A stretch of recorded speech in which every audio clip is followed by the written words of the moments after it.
La exquisita ignorancia radio.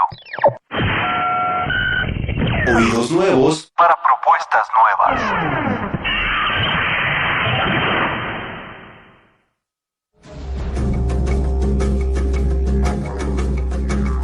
Creencias religiosas, un espacio de conversación sobre las religiones y un lugar de reflexión sobre la convivencia.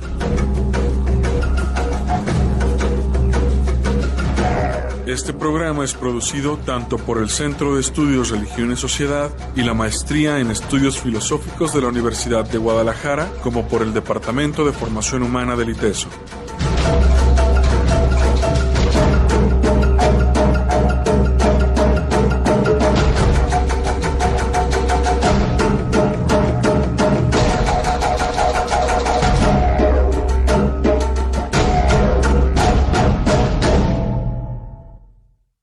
Muy buenas tardes, sean bienvenidos.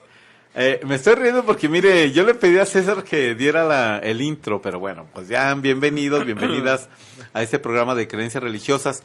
Muy buenas tardes, César, Oscar. Muy buenas tardes. Y allá en los controles, pues es Germán, acá y ahora de invitado, ahora tenemos al arqueólogo Francisco Tornero Sánchez. Sánchez Tornero. ¿Es al revés? Ah, ya te puse. Oye, Germán, por favor, también, si lo puedes cambiar. Entonces, bueno, ya tengo aquí un dato erróneo. Bueno, es Sánchez Tornero. Y hoy vamos a hablar, pues, de nada menos de un tema que a lo mejor dice, ¿por qué no se esperaron al 12 de diciembre? Pero, pues, ya cayó, ¿no? Sí es. La Virgen de Guadalupe, leída como un códice mesoamericano.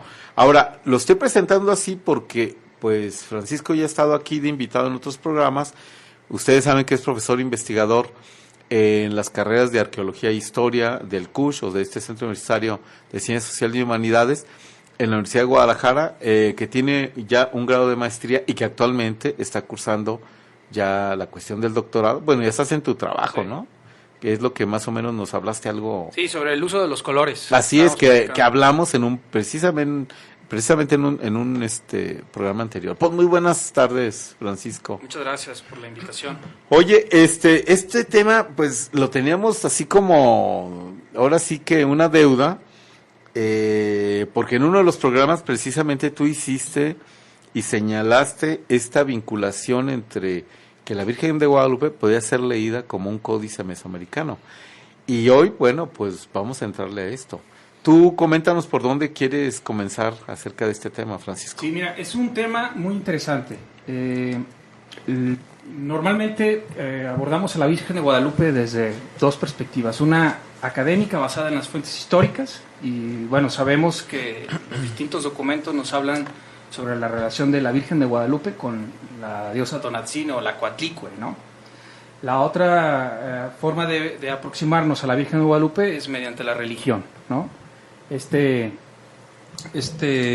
Esta aproximación, bueno, está basada en distintos textos, ¿no? Desde el siglo XVI, o hay antecedentes de textos desde mediados del siglo XVI hasta el siglo XVII, ¿no? Pero la idea era tratar de abordarla basándonos en distintos códices que habla de la cosmovisión mesoamericana para entender a la Virgen de Guadalupe. Yo me involucré como en esta investigación de la Virgen de Guadalupe como hobby, ¿no? Me llamó la atención porque en uno de los códices que se conoce como rollo Selden, es uno de los códices paralelos a los códices Borgia. Los códices Borgia son códices mixtecos zapotecos, ¿no? De la región de Puebla-Tlaxcala, y son hechos en el posclásico temprano, o sea, en el tiempo de los toltecas. Se sabe que los toltecas tenían muy buena relación con los mixtecos zapotecos, y de hecho hay linajes, ¿no? Donde se menciona que están casados con mujeres mixtecas. Se han utilizado muchos este tipo de códices porque nos hablan sobre las costumbres, sobre la adivinación, son libros de consejo, nos hablan mucho sobre la cosmovisión. A diferencia de lo que son las fuentes históricas hechas por los cronistas o los frailes de la colonia, estos nos hablan sobre la cosmovisión. Fueron hechos en la época prehispánica, ¿no? y han sobrevivido. Como su nombre lo dice, el rollo Selden es uno de este tipo, ¿no? Donde nos habla de la cosmovisión. Y traje unas imágenes que se van a estar proyectando en el Facebook sobre algunas imágenes de uno de estos códices, el códice del rollo Selden, que nos habla sobre el origen del Sol, ¿no? En este caso del cuarto Sol. Bueno, ahí hacerle nada más una recomendación. Si usted solo nos está escuchando, pues si puede ingresar al Facebook para que vaya viendo estas imágenes. Si no, bueno, las mostraré. Igual vamos tratando de describirlas, ¿no? Aunque van a aparecer muy bien porque las tenemos, bueno, tú no las pasaste digitalizadas y se van a ir anexando. Sí. Entonces hablas de esta cuestión que detrás hay sobre el cuarto sol o el quinto sol. Mira, es que hay dos versiones, ¿no? Todos conocemos la versión de los mexicas y del nacimiento de Huitzilopochtli, y para los que no están enterados, lo comento rápidamente. Según las fuentes históricas, los mexicas llegan a un lugar mitológico llamado Cuautepec, en el lugar del asiento de la serpiente. En este lugar, la Coatlicue, que es la madre de Huitzilopochtli, el nombre de la Coatlicue viene de la raíz coat, que significa serpiente, y cue, falda de serpiente, se encuentra barriendo un templo. El barrer era un como tipo penitencia, como un servicio que se hacía a los dioses. Entonces se supone que ella está barriendo un templo en el Cuautepec y una plumita cae, ella la recoge, la pone en su seno, sigue barriendo. Tiempo después, cuando termina, busca la plumita, ya no la encuentra y se da cuenta que está embarazada. Está embarazada de Huitzilopochtli, ¿no? Que significa colibrí izquierdo. Huitzilopochtli, para recordar, Huitzilopochtli es esta deidad que viene desde Aztlán. Cuando los aztecas viven en esta isla, en algún lugar mitológico que nadie ha podido ubicar geográficamente, un sacerdote de nombre Meshi, o también es referido como Huitzi, escuchan a un pájaro cantar tigua, tigua, tigua, que significa en náhuatl vámonos, vámonos. Y como nadie lo podía escuchar, solo el sacerdote, y ese sacerdote tenía peso, pues todos le hicieron caso al sacerdote, ¿no? Así debería ser hoy día. Entonces, decidieron irse a un lugar mitológico también llamado Culhuacán, y ahí es donde reciben al dios Huitzilopochtli, que los va guiando. Pasan muchas cosas en ese trayecto hasta que llegan a Cuautepec. Pero hasta el momento en que están en Cuautepec, Huitzilopochtli solo es un dios, como un bulto sagrado.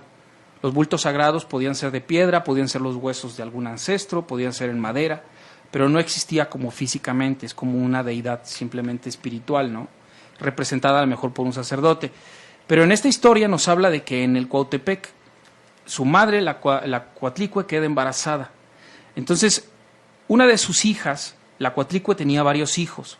Tenía a su hija Coilosautli, tenía también a sus hijos los 400 Wisnáhuatl, que significa, la palabra 400 no nos hace referencia solamente a la cantidad de números, sino de que es muchos. Entonces, se representa como con un atado de cabellos. Entonces nos está refiriendo a que son innumerables, incontables, ¿no? Eso es a lo que se refiere con decir la palabra Sensón, ¿no? Entonces, la Coyolxauhqui, la hermana de Huitzilopochtli, bueno, Huitzilopochtli todavía está en el vientre de su madre, escucha, se da cuenta de que su madre está embarazada. Entonces convence a sus hermanos, los Sensón Wisnáhuatl, para que maten a su madre por faltar al respeto, ¿no? Por verlos traicionados, estuvo con alguien más, ¿no? Uno de los Sensón Wisnáhuatl, de los hermanos de los innumerables, va de chismoso con su mamá y le dice, oye, pues mi hermana, la Coyolxauhqui, y mis hermanos te quieren matar, ¿no? Entonces ella se aflige mucho y se pone muy triste y dice, pues ya me van a dar crank, ¿no? Entonces decide, pues está convencida de que la van a matar, pero Huitzilopochtli desde el vientre de la madre le habla y le dice, no te aflijas, yo te voy a proteger, yo voy a salir en el momento correcto, yo sé lo que tengo que hacer, ¿no? Entonces los cantos y las crónicas nos hablan de todo este proceso de cómo se van preparando estos innumerables Huiznahuatl y la Coyosautli para matar a su hermano. Y cuando llegan al Cuautepec, nace Huitzilopochtli armado. Nace armado, mata con unas serpientes de fuego, llamada la Cihuacóatl, le quita la cabeza a la Coyosautli, los brazos, las piernas, y con la cabeza crea la luna, y a los Senzón Huiznahuatl los va exterminando uno por uno, y estos se convierten en las estrellas. Es una historia que nos empieza a explicar sobre el origen del sol. El sol en este caso vendría siendo Huitzilopochtli, ¿no? Los Senzón Huiznahuatl, sus hermanos, son los 400 urianos o las 400 estrellas, o también son conocidos como los Senzón Mimizcóatl. La Coyosautli es una deidad lunar. Entre los dioses existen los dioses lunares y los dioses solares. Por ejemplo, un dios lunar es Tlaloc, el dios de la lluvia; Tezcatlipoca, espejo humeante; la Coyosautli, como lo mencionamos. Un dios solar es Huitzilopochtli, es Quetzalcóatl, entre otros, ¿no? ¿Y a qué viene todo esto, no? Porque esta historia se repite en el tiempo. Los mexicas la toman, esta mitología, más o menos en el siglo XIV, principios del siglo XIV, es cuando empiezan se supone que es la generación de su sol. Había un gobernante entre los mexicas que se llamaba Ixcóatl, era un rey. No sé si han escuchado hablar del Tlatoani Ixcóatl. En su gobierno, como él ayudó a los aculgas de Texcoco y a los de Tlacopan a vencer a los tepanecas de Maxtla, se le permite tener acceso como a la biblioteca. Y entonces ahí tienen la oportunidad de reescribir la historia. Entonces, en este momento de reactualizar la historia, actualizan el mito de la creación del quinto sol. Nosotros conocemos la versión del quinto sol por la piedra del sol, ¿no? Pero este mito viene desde Teotihuacán, con dos dioses llamados Tepuixtecat y Nanahuatzin. Tepuixtecat es la luna, que es el equivalente a la hermana de Huitzilopochtli, la Coyosautli. Nanahuatzin es el dios buboso, que es el equivalente a Huitzilopochtli, que se convierten en sol.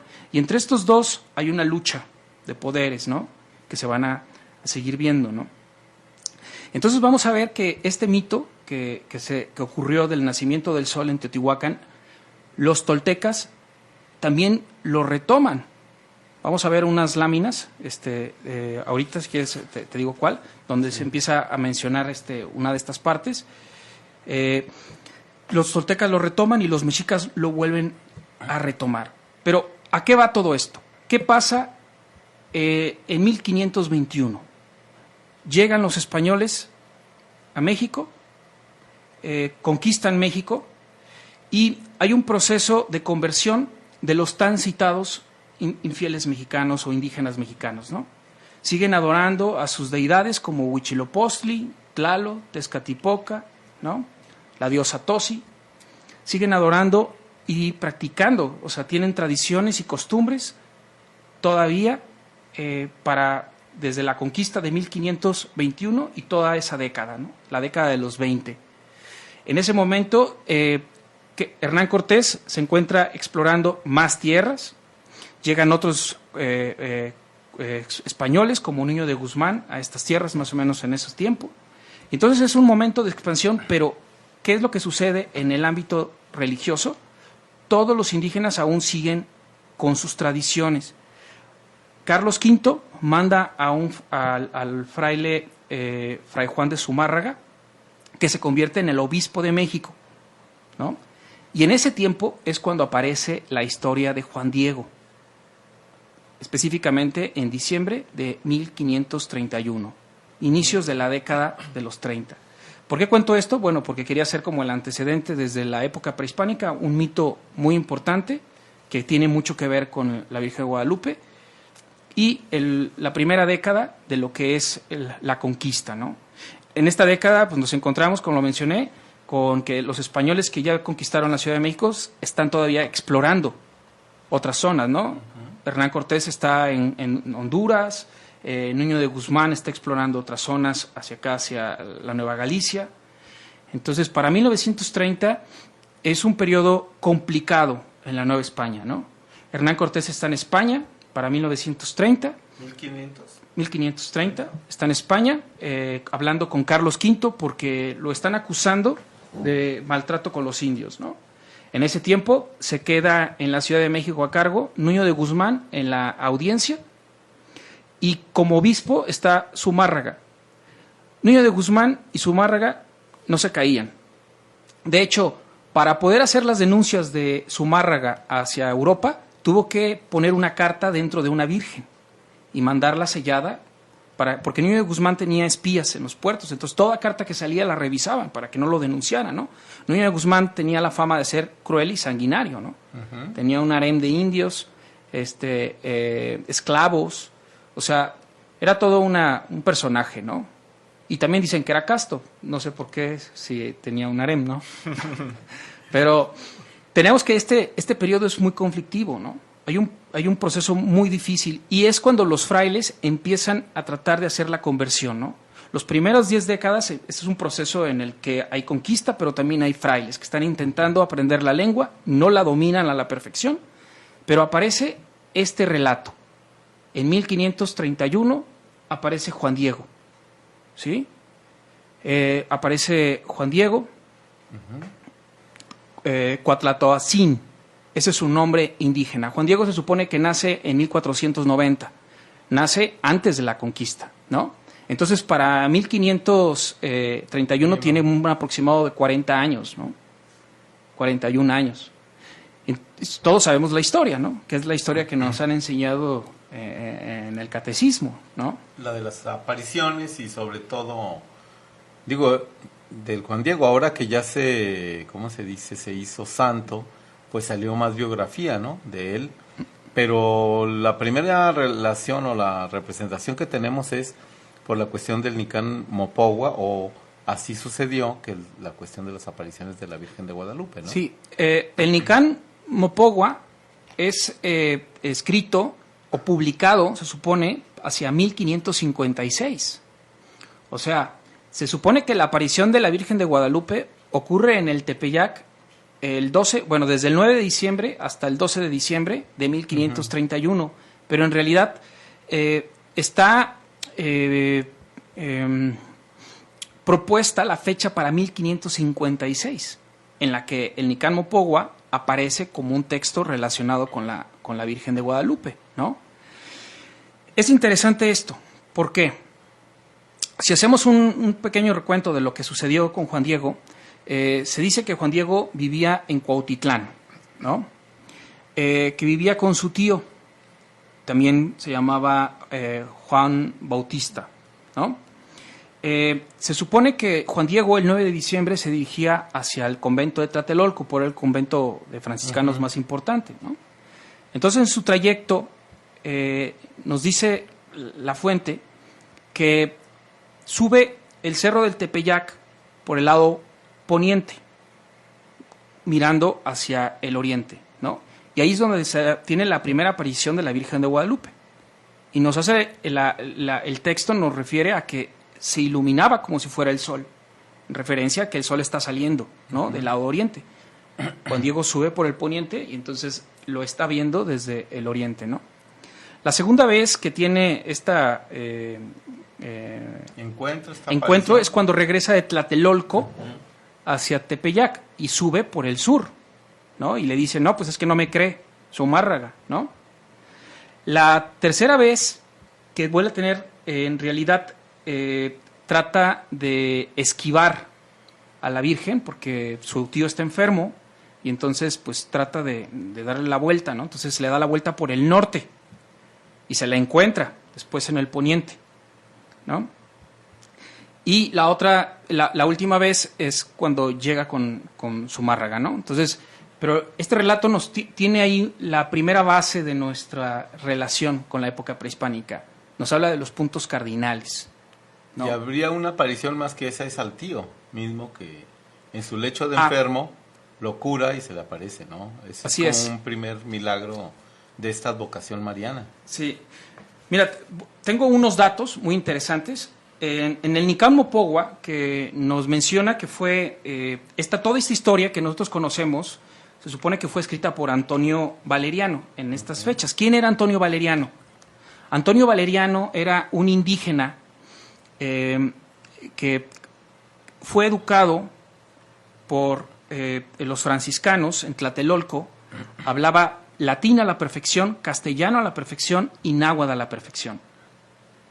Pero no solo era un buen estudiante, sino que también era de la nobleza mexica, era descendiente de Moctezuma, estuvo casado con una de las sobrinas de Moctezuma, fue gobernador de México Tenochtitlán, cuando México Tenochtitlán después estaba ubicado, o la gobernación estaba ubicada en Azcapotzalco, hacia 1560, más o menos en el tiempo en que escribió el Nipan Mupogua, ya era gobernador de Tenochtitlán. Su sobrino después volvió también a ser gobernador, era una familia política, o sea, gente que tenía poder. Fue cuñado de Alvarado de Tososomo, también importante porque creó la obra Crónica Mexicana. O sea, era una persona culta y sabia, ¿no? Entonces tenemos que este texto fue escrito por él, que si vemos el antecedente, era el alumno preferido de Fray Bernardino de Sahagún, ¿no? Sí. Fray Bernardino de Sahagún es el del Códice Florentino, o también conocido como Historia General de Cosas de la Nueva España, ¿no? Enseñó a hablar a náhuatl a Fray Juan de Torquemada, de Monarquía Indiana. O sea, imagínense el personajazo que tenemos aquí. Antonio Valeriano, que casi yo creo que nadie lo conoce, pero él es el primero que escribe en lengua náhuatl, y ahí podemos mostrar la primera imagen. No sé si la puede mostrar. Ahí ¿sí? La 1. Donde se habla sobre el Huitlamahuizoltica, que es el primer texto, que se publica hasta 1649. Huitlamahuizoltica significa el gran acontecimiento. Y es en el libro donde se junta este texto que se llama Nipan Mupogua, de 1556, otro texto que se llama Nican Motecpama, que significa aquí se ordena. Este texto fue hecho por Fernando de Alba Izclizóchitl. Fernando de Alba Izclizóchitl es un famoso porque desciende de la nobleza de Aculhuacán, o sea, de Texcoco, y escribió Historia Tolteca Chichimeca y obras históricas, que son obras importantísimas para conocer la historia de los toltecas. Y escribe el ordenamiento de este texto de la Virgen de Guadalupe. Pero en uno de sus textos que escribe nos dice: en Santa María están pintados los toltecas. Se refiere a Santa María la Virgen. En Santa María están pintados los toltecas. Eso viene en náhuatl. Te voy a leer un pedacito de lo que dice el Nican Mopogua cuando nos empieza a hablar, cuando se encuentra a Juan Diego. Y dice: se detuvo Juan Diego, su nombre era Cuatlatoatzin. El nombre también es muy interesante porque el nombre de Cuatlatoatzin significa el que habla como águila o el que habla con el águila. ¿Sí? Recordemos que el sol es el águila en la cosmovisión mesoamericana. Otra cosa que llama la atención es que viene de Cuautitlán, en el lugar de las águilas, ¿no? Otra mención. Eso nos hace referencia a que Juan Diego no es cualquier persona. Y su nombre, Cuatlatoatzin, la terminación itzin, hace reverencia a la nobleza, a que tiene un grado, una posición. Entonces no es cualquier persona, ¿no? Entonces dice que se detuvo Juan Diego, se dijo que la Virgen de Guadalupe le habló, él mencionó: ¿es acaso merecido mío lo que escucho?, refiriéndose a lo que escuchaba de la Virgen de Guadalupe. Tal vez estoy solo soñando, ¿acaso solo me levanto del sueño? ¿Dónde estoy? ¿Dónde me veo? Tal vez allá, ¿dónde me dejaron dicho los ancianos, nuestros antepasados, nuestros abuelos? En la tierra florida, Xochitlalpan, en la tierra de nuestro sustento, Toconacatlalpan, tal vez allá en la tierra celeste, Ihuitlatlalpan. Esta parte que mencionan en el Nica Mopogua es una referencia sobre un lugar mitológico conocido como Tamonchan, donde es la tierra florida. Nos habla de la tierra de los antepasados, de la tierra de los abuelos, que son el Culhuacán. Fíjense la referencia del Culhuacán mitológico de los aztecas que mencioné hace rato, donde los aztecas fueron al Culhuacán a recibir a su dios Huitzilopochtli. Bueno, Juan Diego nos está mencionando, nos hace una relación histórica. Nos está hablando de los antepasados, nos habla de nuestros abuelos, del Culhuacán, nos habla de la tierra florida, el Xochitlalpan, que es donde está el árbol florido, donde vivían los dioses, ¿sí? La tierra de nuestro sustento, el Tonacatapan, que es de donde sacan el maíz para darle como alimento al hombre. Cuento rápido esa historia. Se supone que cuando murió el ser humano, Quetzalcóatl viaja al inframundo hacia el Mictlán en busca de los huesos de la humanidad pasada. Consigue los huesos, los lleva hasta Tamonchan, a este lugar florido, ahí los muele y entonces decide que necesitan darles un alimento y entonces va a un lugar llamado el Tonacatepec, que es el cerro de nuestro sustento. De ahí se convierte en hormiga, va por el maíz, lo saca, lo muele, lo mezclan con sangre y crean al hombre del quinto sol, o sea, a nosotros.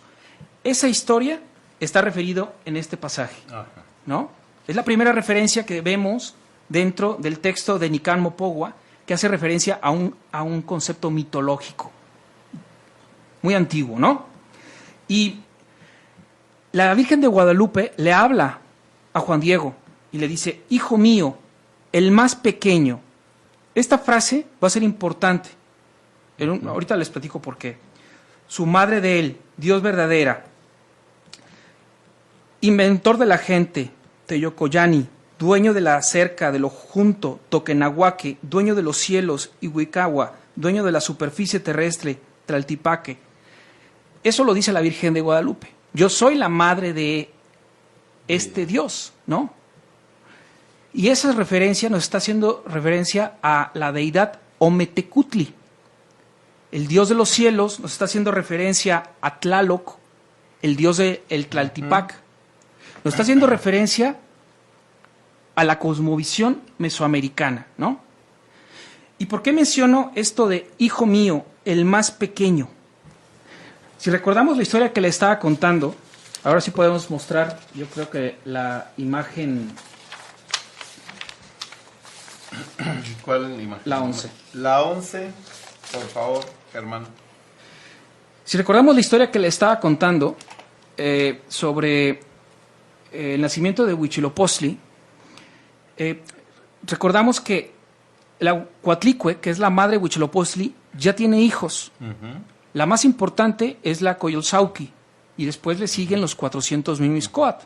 Esta misma historia está contada también por los toltecas. La madre de Mixcoatl se llama Chimalma, que está representada en la primera figura de la lámina. Al lado izquierdo. Al lado izquierdo. Y sus hermanos lo odian y lo quieren matar. ¿Sí? Es la misma historia, nada más contada por dos versiones. En una versión es Quetzalcóatl y en otra versión es Huitzilopochtli. Y Huitzilopochtli es el último en nacer de la Coatlicue. Aquí nos hace la referencia el hijo mío, el más pequeño, refiriéndose a Juan Diego, obviamente. Esto lo vamos a entender cuando tenemos un poquito más de información. Los frailes de ese tiempo, por ejemplo, Fray Bernardino de Sahagún y Torquemada, Torquemada y Fray Bernardino de Sahagún sabían que cuando llegaron los españoles había 3 lugares importantes en el altiplano central, o sea, en la parte de la cuenca de México, el Valle Poblano Tlaxcalteca, que eran de importancia, de mucha reverencia. Uno de esos es referido como el Tepeyac, o el Tepeyac, ¿no? Y dice, aquí adoran a la diosa Tonat, o Tonatzin, que significa nuestra madre. Pero si vemos la raíz de la palabra, Tona también viene de la misma raíz de Tonatiuh, de irradiación de sol, la que nos llena de energía, ¿no? Y entonces aquí tenemos esta referencia, ¿no? De que Fray Bernardino de Sahagún nos dice, en el Tepeyac están adorando a una diosa y hacen muchos sacrificios. Y la gente viaja desde muchas leguas de distancia en romerías para ir a visitarla. Es un lugar que tiene mucha importancia, porque ahí es donde está la madre de Huitzilopochtli. En Tlaxcala, dicen, hay otro lugar en Chautempa, pegado a la sierra de la sierra esta de la Malinche, Ajá. ¿sí? Bueno, esa sierra se llama Matlancuelle, que es es otro de los nombres de la diosa Tosi, que es nuestra abuela. Y en un pueblo pegado a Huetzotzingo llamado Tianguismanalco, adoraban a otro dios llamado Tepuztli, que era el joven y virgen, que era una equivalencia de Tezcatipoca. Pues los indígenas usaron a estos santos y vírgenes para utilizarlos dentro de su cosmovisión. Sabemos por Torquemada y por Fray Bernardino de Sahagún que la diosa Tosis sustituyó la madre de la Virgen María, Santa Ana, sustituye a la diosa Tosi. San Juan Evangelista sustituye a Tepoztli o Tezcatipoca. Y la Virgen María sustituye a Tonatzin. Y ahí es lo importante, ¿no? Ahí podríamos decir si existe un debate. ¿Cuánto tiempo nos...? ¿Sí? Vamos bien, sí. Ahí tenemos un debate, porque podría decirse, lo interesante es que si Fray Juan de Zumárraga, el obispo que estaba en ese momento en México, gobernando, tuvo el contacto con Juan Diego y él vio a la Virgen de Guadalupe, ¿por qué nunca escribió nada sobre la Virgen de Guadalupe? ¿Por qué para 1870, cuando Fray Bernardino de Sahagún escribe su obra, o está a punto de terminarla, está diciendo que están adorando a la diosa Tonatzin, donde ahora se adora a la Virgen de Guadalupe, pero que él está seguro de que están adorando a la diosa prehispánica y no a nuestra Virgen María? Así lo dice. Porque para principios del siglo XVII, o sea, 1600, Torquemada dice, siguen adorando a esta diosa. Todo eso nos lleva que el sucesor de Zumárraga fue Alonso de Montufar. Estamos hablando que Alonso de Montufar, hacia 1556, él hace la primera misa y el primer sermón en el Tepeyac. Aunque otros frailes no lo están apoyando, pero hace el primer sermón, ¿no? Entonces, se cree, y esa es la propuesta, que fueron los indígenas quienes están creando la imagen de la Virgen de Guadalupe para representar su cosmovisión, y es hacia 1556 que el obispo lo está permitiendo, pero no es sino hasta 100 años después, o sea, 1646, cuando se publica el primer texto, el gran acontecimiento, para poder determinarlo. Tenemos, y todo esto es muy interesante porque tenemos un texto, el códice Selen, que es la página, la imagen 2. Yo creo que ahí la vamos a poner, o ya aparece la página 2. Sí. Tenemos en esta imagen, en el códice se observa toda una cosmovisión. La que usted la tiene pues a su lado izquierdo. Hacia el lado izquierdo. Es una imagen donde se observa un códice prehispánico al lado izquierdo y del lado derecho se observa la Virgen de Guadalupe. En el códice lo voy a describir. En la parte superior aparece la deidad Ejecat con dos individuos, cada uno a la derecha y a la izquierda. Esas deidades representan a la Ometecutli, a la pareja divina. En este caso, como el códice es mixteco, se representa como uno venado, hombre y mujer. Pero ellos son los representantes, los dioses supremos, los que viven más alto del cielo. Debajo de esta deidad que representa Quetzalcóatl, aquí bajo su figura de Hécat, vienen unas líneas de color con unos círculos como si fueran unos ojos. Esas líneas de color está dividiendo los cielos. Son 9 niveles. Y cada círculo que tiene como un ojo son estrellas. Esas estrellas están representando a los 400 Mimiscoatl o los 400 Huiznahuatl o los 400 estrellas osurianos, ¿no? Entonces, esas estrellas hacen representación a este mito sobre la muerte de los hermanos de Huitzilopochtli o los hermanos de Quetzalcóatl. Entre los teotihuacanos era los Mimiscoatl que fueron asesinados por Nanahuatzin y se convirtieron en estrellas, ¿no? Entonces es un mito muy antiguo, ¿no? Que por lo menos tiene unos 1000 años. En la parte inferior de esas hileras de cielos, que son 9, viene la luna en el lado izquierdo y el sol en el lado derecho. Y en medio de estos niveles hay huellas como pies humanos, pisadas, que descienden hasta una parte que parece ser como la boca de una serpiente. Esas son las fauces de la tierra. Y las huellas es el camino que lleva al cielo. El proceso del camino como se llega al cielo, ¿no? En la parte inferior aparece un cerro con corazones. La flor del cerro, corazones en forma de flor, que puede ser la representación de tunas. Y en la parte interna, un personaje que nace de una cueva dentro de una montaña, que en este caso está representado como Mixcoatl, por los atributos que tiene. Es un personaje que es llamado aquí Uno Jaguar. Y este personaje es la número 2. Este personaje está naciendo. Recordemos que las montañas, la tierra es femenino, ¿no? Entonces aquí tenemos la representación femenina. Del lado izquierdo tenemos a la Virgen de Guadalupe con su la irradiación de la luz, su vestido, la luna a sus pies, un ángel, un querubín en la parte inferior, una montaña, todos los elementos, ¿no? que conocemos, ¿no? de la Virgen de Guadalupe. En la imagen 3,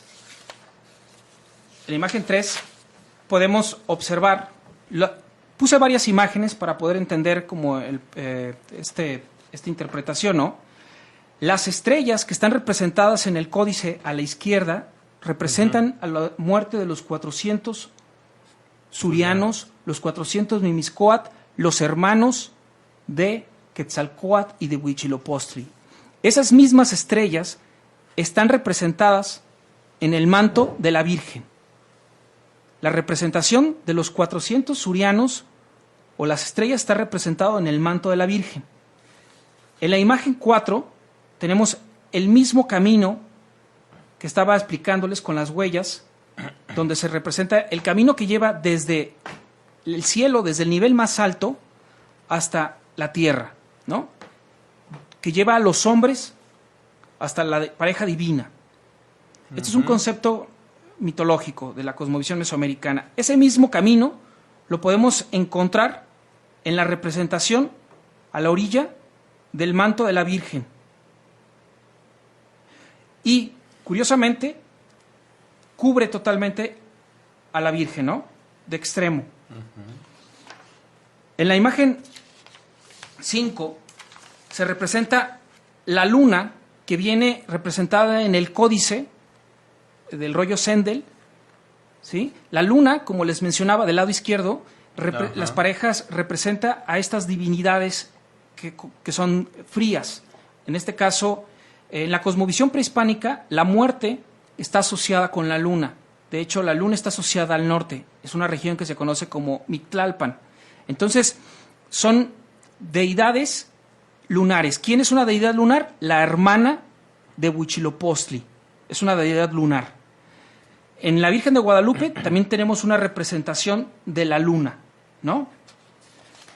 Voy a mostrarlo rápido, o sea, para verlo. Sí. En la 6, en la lámina 6, tenemos una representación del lado derecho del sol, ¿sí? Bueno, primero en el códice que en el códice izquierdo del lado derecho hay una pequeña representación del sol. Esto ¿qué tiene de importancia? El templo mayor en Tenochtitlán está construido de la misma manera. El templo mayor es una plataforma que tiene 2 templos. El templo izquierdo está dedicado a Tlaloc, un dios lunar. El templo derecho es un templo dedicado a Huitzilopochtli, un dios solar. Entonces, en este códice están representando esto, pero este códice es todavía 200 años antes que los mexicas. O sea, es un concepto mitológico, un patrón que todavía se conservaba. En la Virgen de Guadalupe, el sol está representado por los rayos que emanan en la parte externa, ¿no? Sí. En la lámina 7. La lámina 7, ajá. En el códice, en la parte inferior, se observa una línea de corazones que parecen flores que cubren la montaña, ¿no? Ajá. Es la montaña Florida que hablamos hace rato de este lugar mitológico, ¿no?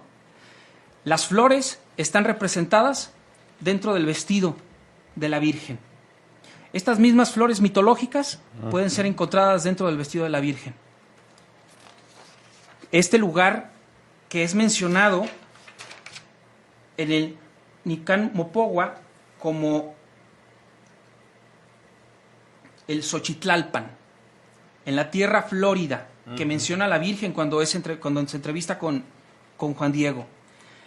En la lámina 8 tenemos también la representación en el códice prehispánico de una montaña que tiene sus fauces abiertas, y de las fauces nace un individuo que en este caso representa a un sacerdote de Hécat, o que vendría siendo el equivalente el nacimiento de Huitzilopochtli, ¿sí? Naciendo de la montaña. Recordemos el mito de Huitzilopochtli, que nace en el Coatepec, la montaña de la serpiente, nace de la montaña. La montaña es un concepto también, la tierra es femenina, entonces está naciendo de la montaña. Este mismo concepto también lo encontramos en la Virgen de Guadalupe, en la parte inferior. Una montaña, y sobre la montaña el ángel con alas de águila. Representación también del sol, ¿no? Naciendo. ¿Y qué es lo que tenemos en la 10? Lámina ¿no? 10. En la lámina 10 tenemos una comparación entre lo que es la Coatlicue con la Virgen de Guadalupe, ¿no? Sí. Y en esta representación vemos en la parte superior derecha de la Coatlicue, de la figura prehispánica, las cabezas de las águilas que se están encontrando. Perdón, yo estaba viendo las serpientes. Las cabezas de las serpientes, perdón, que se estaban encontrando. Que tú ahí dabas un dato de estas dos representaciones de serpientes que se tenían al menos en la cuestión mesoamericana. Sí, en la cuestión mesoamericana se tenían dos tipos de serpientes. Una era la serpiente tigre, que es la serpiente que tiene dibujada la Coatlicue. Es una serpiente de agua. Está asociada a la lluvia. Y es una serpiente también relacionada con los jaguares. Los jaguares están relacionados con Tezcatlipoca, y en los mayas, por ejemplo, el jaguar es hasta un grado sacerdotal, ¿no? También estas categorías de guerreros, el guerrero ocelote o el guerrero tigre y el guerrero águila, están asociados el guerrero tigre a la luna y el guerrero águila al sol. O sea que los rangos, las serpientes tigre están asociadas a la luna, las serpientes pluma o las serpientes emplumadas al sol. Entonces vemos que hay una división entre lo que es luz y noche.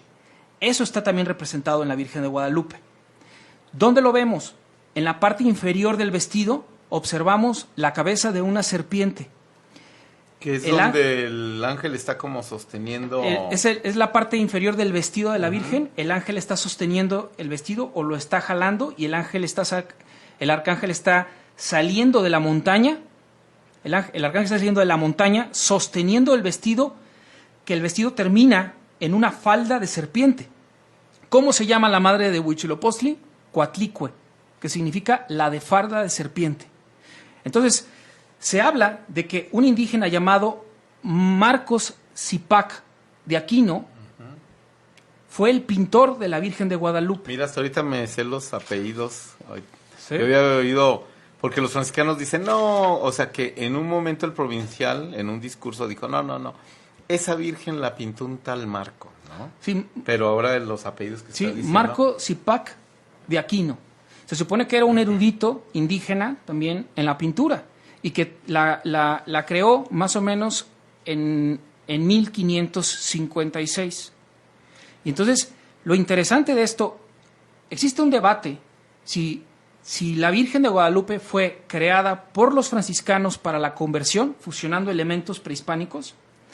En mi hipótesis, considero que la Virgen de Guadalupe nunca fue descubierta en los conceptos originales que lo tiene. Fue creada por indígenas que querían mantener la tradición, camuflajearon todo este tipo de elementos desde la época prehispánica. ¿Qué son? La Virgen de Guadalupe representa a la Coatlicue. La luna representa que venció a estas deidades lunares como la Coyosauti. El arcángel que están haciendo con alas de águila representa a Huitzilopochtli.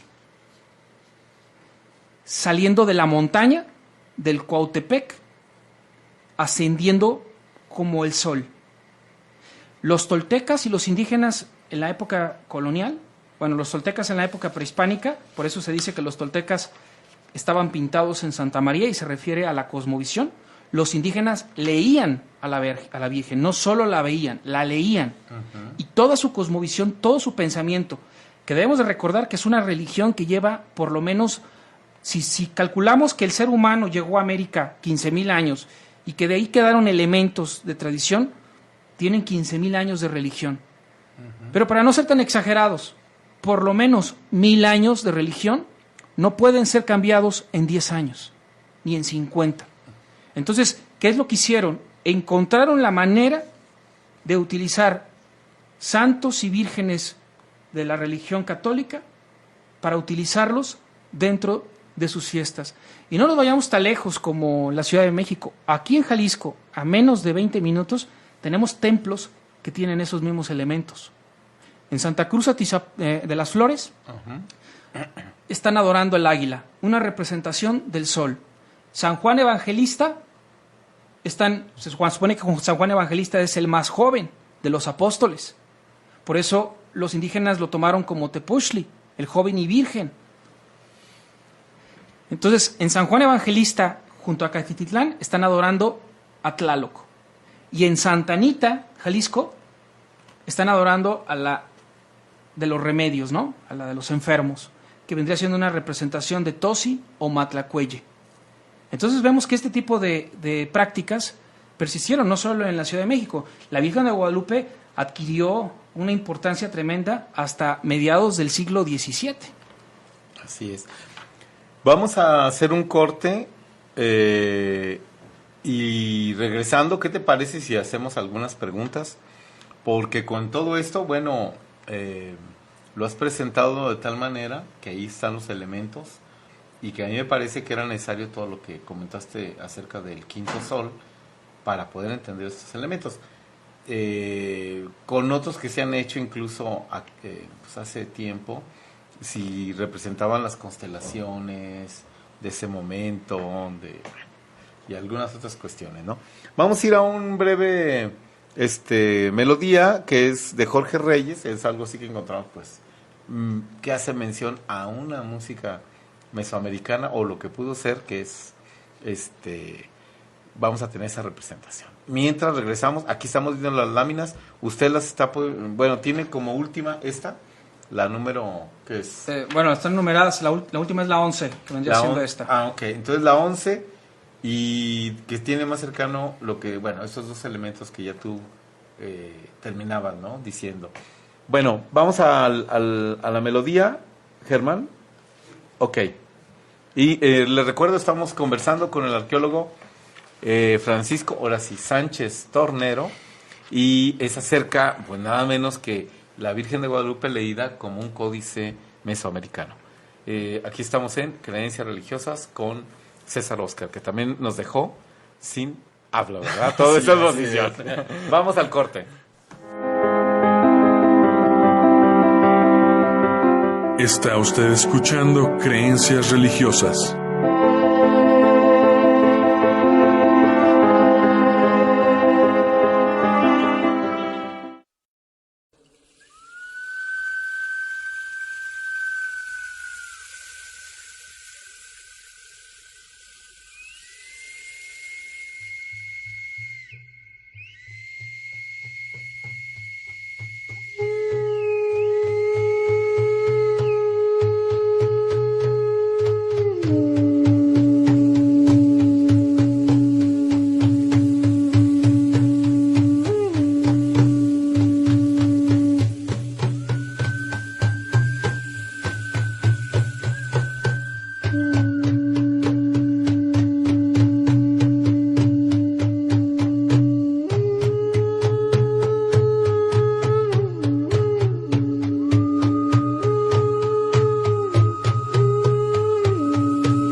Está usted escuchando Creencias Religiosas.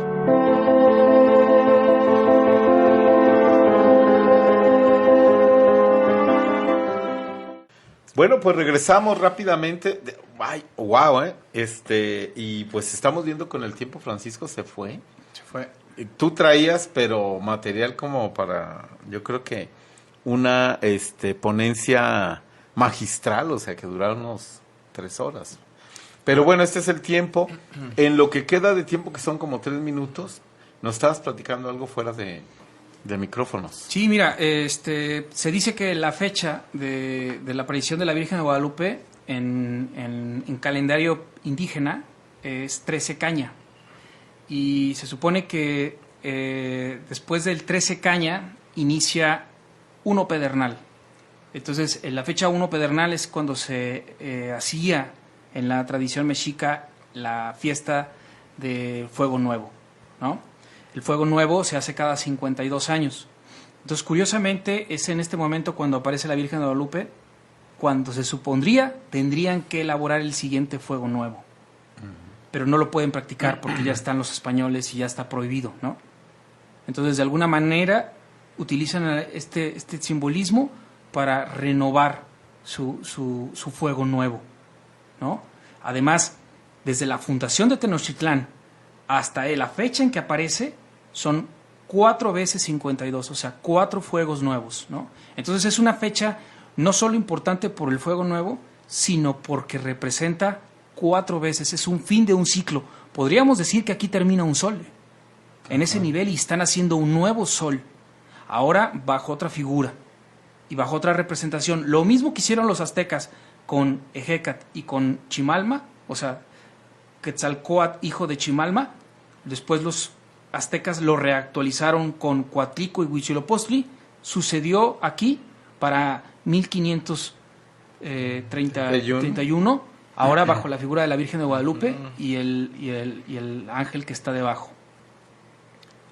Pues, luego decías algo acerca del número 4, que es en las apariciones. Totalmente. En las apariciones se supone que 4 veces se le apareció a Juan Diego, 4 veces intentaron tomar las flores, las rosas. Las 3 primeras, las rosas desaparecieron, hasta la cuarta pasó, pero el 4 siempre es un número importante.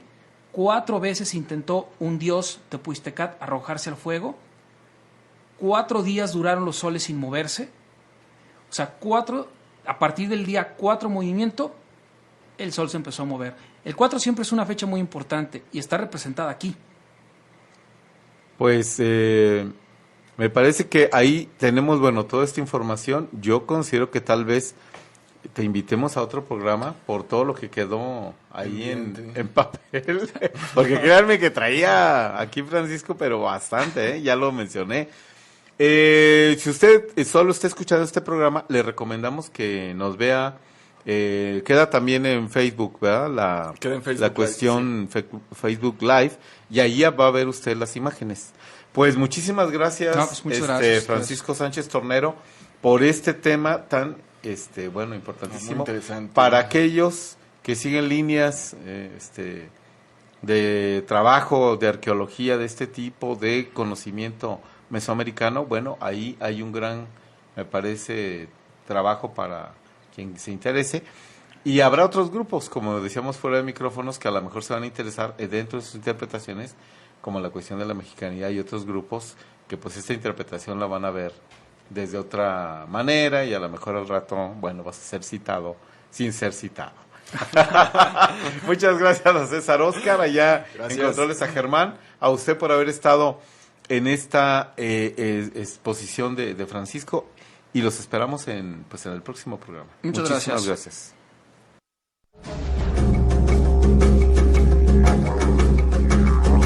Creencias Religiosas concluye por hoy. Este programa es producido tanto por el Centro de Estudios Religión y Sociedad y la Maestría en Estudios Filosóficos de la Universidad de Guadalajara, como por el Departamento de Formación Humana del ITESO. Les esperamos el próximo miércoles a partir de las 7 de la noche por laexquisitaignorancia.com.